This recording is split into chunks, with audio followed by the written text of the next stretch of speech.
नमस्कार, सुविता कोरे ब्लॉगमध्ये आपले मनापासून स्वागत। आज आपण बनवणार आहोत बटाट्याची आमटी। ही आमटी तुम्ही चपातीबरोबर, भाकरीबरोबर किंवा भाताबरोबर खाऊ शकता।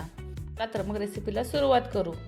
ही रेसिपी तुम्ही शेवटपर्यंत नक्की पहा आणि तुम्हाला ही रेसिपी कशी वाटली ते मला कमेंटमध्ये नक्की सांगा। व्हिडिओ आवडल्यास लाईक नक्की करा। मी ते मोठे 2 बटाटे बारीक कट करून घेतलेले आहेत।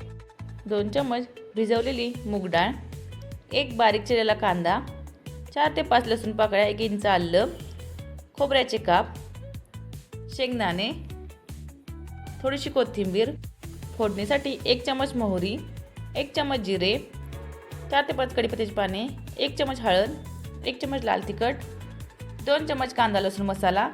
मिक्सरचे भांडे घेऊन त्यामध्ये खोबरे घालून घेतलेले आहे, लसूणच्या पाकळ्या, 1 इंच आलं, शेंगदाणे भाजलेले, कोथिंबीर घालून हे मिक्सरमधून फिरवून घेतलेले आहे।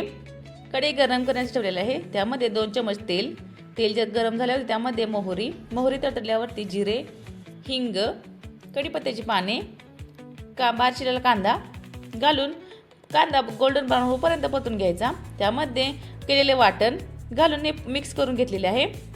1 चमच हळद, 1 चमच लाल तिखट, 2 चमच कांदा लसूण मसाला, 1 चमच धनेपूड घालून मिक्स करून घेतलेले आहे। मसाले जळून नयेत यासाठी पाणी घालून मिक्स करून घेतलेले आहे। त्यामध्ये भिजवलेली मूग डाळ घालून हे पुन्हा मिक्स करून घेतलेले आहे। त्यामध्ये बारीक चिरलेले बटाटा घालून हे पुन्हा मिक्स करून घेतलेले आहे।